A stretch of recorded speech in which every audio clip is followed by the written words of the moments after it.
सच्चिदानंद भगवान की जय। हम सब यहाँ आत्मा परमात्मा की चर्चा करने के लिए इकट्ठे हुए हैं। सभी लोग, प्रायः सभी लोग जीवन में परमात्मा की प्राप्ति चाहते हैं, या जो परमात्मा में विश्वास नहीं भी रखते वो भी अपने जीवन में सुख और आनंद तो चाहते ही हैं। कोई भी ऐसा प्राणी नहीं है जिसको आनंद की तलाश नहीं है। आनंद क्या हमें मिलता नहीं है जीवन में कभी भी? अब मान लो बहुत जबरदस्त भूख लगी है तो खाने को बढ़िया भोजन मिल जाए तो हम आनंदित हो जाएंगे। ऐसे भी किसी भी चीज की हमें चाहत है, जब वो हमें मिल जाती है तो हम आनंदित हो जाते हैं, पर आनंदित रहते नहीं, ये समस्या है। आनंद तो जीवन में कई बार मिलता है, मिलता ही रहता है, पर वो टिकता नहीं है। टिकाऊ आनंद चाहिए हमें। मांग सब की ऐसी है कि सुख आए और वो टिक जाए, कभी जाए ना, और दुख ऐसा जाए कि कभी लौट के आए ना। ये सब की मांग है। मांग तो ठीक है सबकी, परंतु उस मांग को पूरा करने के लिए हम प्रयत्न जो कर रहे हैं उसमें गलती है। इसलिए हमें कभी भी परमानेंट आनंद नहीं मिलता, जिसको ब्रह्मानंद बोलते हैं ना। ब्रह्मानंद क्या होता है?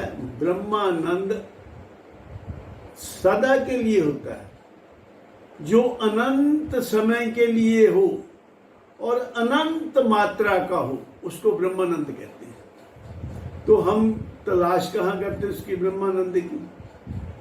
अनंत मात्रा का और अनंत समय के लिए मीन्स परमानेंटली आनंदित होना चाहते हैं तो वो किसी ऐसे तत्व से मिलेगा जो परमानेंट है।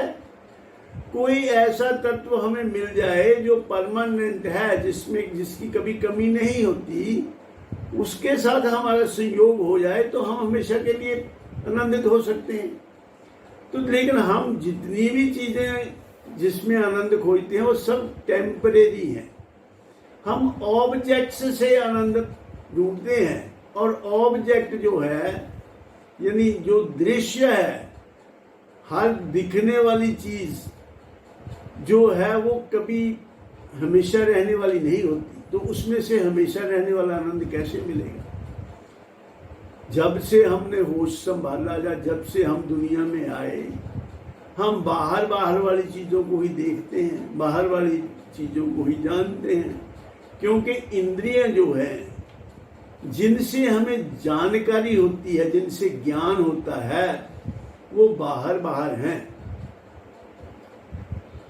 ज्ञानेंद्रियां जो हैं वो बाहर हैं। ये 5 प्रकार से हम दुनिया को जानते हैं। दुनिया के सभी पदार्थ जानने के लिए हमें 5 ज्ञानेंद्रियां मिली हैं, तो उनसे ही सारा ज्ञान होता है। तो ये 5 इंद्रियां बाहर हैं, शरीर में बाहर फिट हुई हैं ये, तो इसलिए हम बाहर की चीजें ही इनसे देख सकते हैं। ये श्रोत्र, त्वचा, चक्षेंद्रिय, रसना इंद्रिय, घ्राण, ये 5 ज्ञानेंद्रियां जिनसे होता ज्ञान। श्रोत्र मीन्स शब्द को हम सुनकर जानते हैं। त्वचा, स्पर्श से हम किसी चीज के सरफेस को जानते हैं, टच करके। श्रोत्र, त्वचा, चक्षेंद्रिय, चक्षुएंद्रिय जो है देखकर हमें कई चीजों का ज्ञान होता है।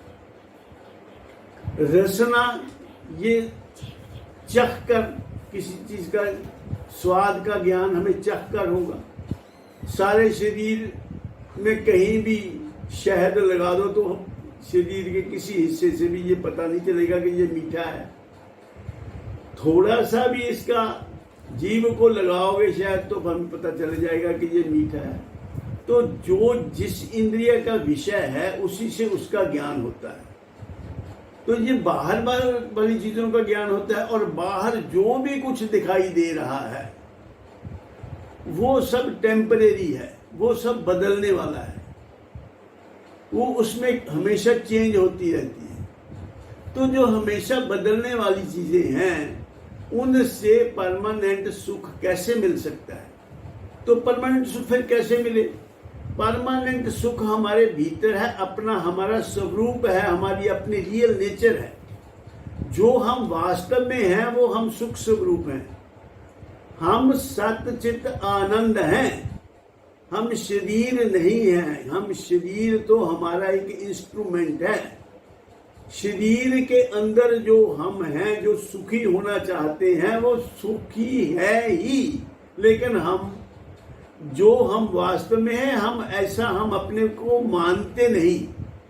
हम शरीर को अपना आप मानते हैं, और शरीर जो है वो हमेशा बदलने वाला है। शरीर के गुण धर्म जो है उसमें हमेशा सुखी रहने की क्वालिटी है ही नहीं।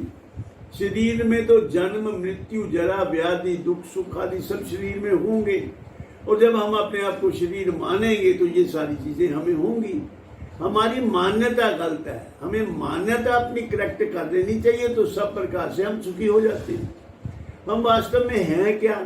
वास्तव में हम आत्मा हैं, और आत्मा और परमात्मा में कोई भेद नहीं है।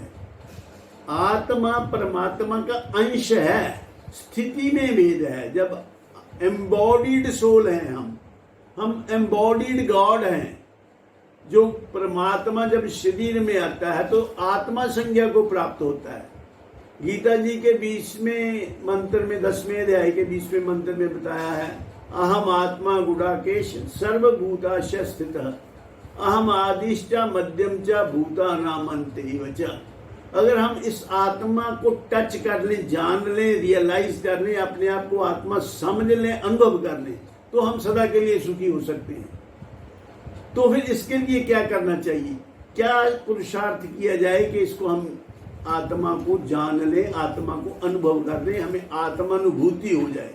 उसके लिए क्या प्रयत्न किया जाए? तो इसके लिए भगवान कृष्ण ने गीता जी में 3 मार्ग बताए हैं, भक्ति मार्ग या भक्ति योग, और ज्ञान योग और कर्म योग। तो भक्ति योग की आज थोड़ी सी चर्चा करते हैं। भक्ति योग में भगवान ने ऐसा बताया है। एक बात ये भी जरूरी जान लेनी चाहिए कि हमें अल्टीमेटली तो ज्ञान होना है अपने स्वरूप का। ज्ञान से, अपने स्वरूप को जान लेने से, इसका ज्ञान होने से ही हमारा हर प्रकार कल्याण होना है। हम जो भी चाहते हैं, इसको हम सिद्धि कहें, इसको हम आत्म साक्षात्कार कहें, इसको हम परमात्मा की प्राप्ति कहें, परमात्मा की अनुभूति कहें, मुक्ति कहें, what ever one can say, वो ऐसे उसका अर्थ यही है कि उसने अपनी असली नेचर को जान लिया। तो उसके लिए ज्ञान, अपने आप का ज्ञान होना, अपने बारे में पूर्ण ज्ञान हो जाना सभी समस्याओं का हल है, क्योंकि हम पूर्ण हैं, हम में कोई अपूर्णता नहीं है। हम सत्य चित्त आनंद हैं, लेकिन हम ऐसा अपने आप को जानते नहीं, हम अपने आप को शरीर जानते हैं। तो इसके लिए एक अपना ज्ञान होने के लिए भगवान ने 3 मार्ग बताए। एक तो भक्ति मार्ग है, दूसरा ज्ञान मार्ग है, तीसरा कर्म मार्ग है या कर्म योग है, ज्ञान योग है और भक्ति योग। तो भक्ति योग की बात करते हैं। तो 10वें अध्याय के ही 10वें मंत्र में भगवान ने, 9वें 10वें 11वें मंत्र में भगवान ने ऐसा फरमाया है, मच्चित्ता मदगत प्राणा बोधयंता परस्परम कथ्यंतश्च माम नित्यम तुष्यन्ति च रमन्ति च। और तेषा सततम युक्तानाम भजताम प्रीति पूर्वकम ददामि बुद्धि योगम तम येन मामुपजान्ति ते तेषामेवानुकम पार्थ महव ज्ञान जम तमा नाश्याम्यात्म भावस्थो ज्ञान दीपेन भास्वता। इसका अर्थ ऐसे है कि जो लोग आपस में हमेशा मेरी ही चर्चा करते हैं, मेरी ही चर्चा में संलग्न रहते हैं, और सततम तेषाम सतत युक्ता नाम, जो हमेशा मेरे साथ युक्त यानी जुड़े रहते हैं, नाम मेरा लेते हैं, मेरे नाम के माध्यम से, या मेरा विचार चिंतन हर वक्त करते रहते हैं, तेषाम सतत युक्ता नाम भजताम प्रीति पूर्वकम, और वो प्रेम से मुझको भजते हैं, वो लोगों के लिए मैं क्या करता हूं, तेषामेवानुकंपार्थ, उन पर अनुकंपा करने के लिए, उन पर मेहरबानी करने के लिए, उन पर कृपा करने के लिए मैं उनके आत्मा में स्थित होकर, उनके मन में स्थित होकर अज्ञान का जो अंधकार है उसे ज्ञान रूप दीपक से नष्ट कर देता हूं। तेषामेवानुकंपार्थ महम ज्ञान जम तम, वो तो तम है, अंधेरा जो है अज्ञान का, तेषामेवानुकंपार्थ महम ज्ञान जम तम नाश्याम्यात्म भावस्थो ज्ञान दीपेन भास्वता, ज्ञान रूपी दीपक से मैं उनके मन में जो अज्ञान का अंधेरा है उसको समाप्त कर देता हूं, यानी उनको अपनी स्वरूप का ज्ञान मैं करवा देता हूं। भगवान ऐसा कहते हैं, जो मुझे प्रीति पूर्वक सदा भजते हैं। तो ये भक्ति योग इसको कहते हैं, भक्ति से परमात्मा के साथ जुड़ना, और उससे फिर परमात्मा उसको वो ज्ञान दे देता है, वो बुद्धि दे देता है, जिससे वो मुझे जान लेते हैं। भगवान ऐसा कहते हैं, क्योंकि भगवान बुद्धि का विषय नहीं है, मानव बुद्धि से भगवान नहीं जाने जा सकते, भगवान किसी भी प्राकृतिक साधन से जाने नहीं जा सकते, किसी भी इंद्रिय का विषय भगवान नहीं है। क्यों नहीं है? क्योंकि देखो, एक तो है ऑब्जेक्ट जिसको जानना है, और एक है जिसके जानने में आना है। जो जानने वाली चीज है, ऑब्जेक्ट जो है, वो तो जड़ है, और भगवान तो चेतन है, भगवान तो जानने वाले हैं, वो ही जानने में आने वाले भी हैं। क्योंकि जब ऐसा ये है, ये साध्य भी वही है और साधन भी उन्हीं से ही होना। ज्ञान ज्ञेयम ज्ञान गम्यम, ऐसा कहा है। ज्ञान, भगवान ज्ञान स्वरूप हैं, ज्ञान के साधन से ही जाने जाते हैं, और साध्य भी ज्ञान ही है।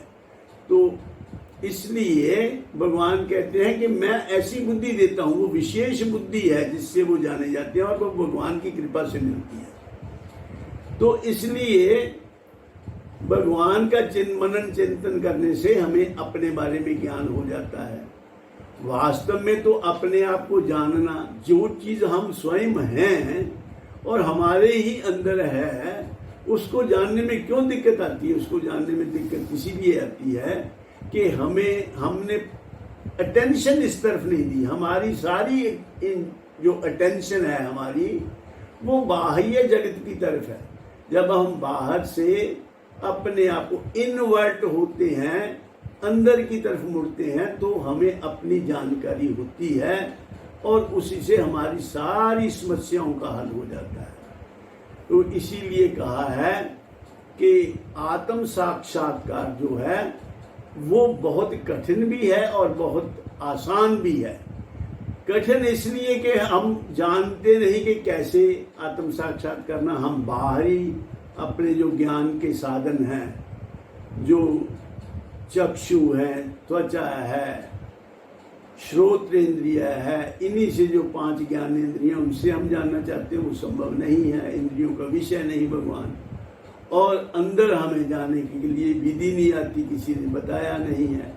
तो कल हम अंदर कैसे जाना है, कैसे हमने अपने आप को इनवर्ट देखना है अंदर, वो उसका आत्मा का साक्षात करने के लिए अंतर्मुख कैसे होना, इसकी चर्चा कल करेंगे। इन शब्दों के साथ मैं अपनी वाणी को विराम देता हूँ और आप सबके कल्याण की कामना करता हूँ। परमात्मा आपके जीवन में आनंद, खुशियाँ और हर प्रकार से आप स्वस्थ रहें, खुश रहें, आनंदित रहें। जब तक जियो सुख से जियो। इन शब्दों के साथ मैं विराम देता हूँ अपनी वाणी को। बाकी की चर्चा फिर कभी करेंगे। सर्वे भवन्तु सुखिनः, सर्वे सन्तु निरामयाः, सर्वे भद्राणि पश्यन्तु मा कश्चित् दुःखभाग् भवेत्। ओम शांति शांति शांति।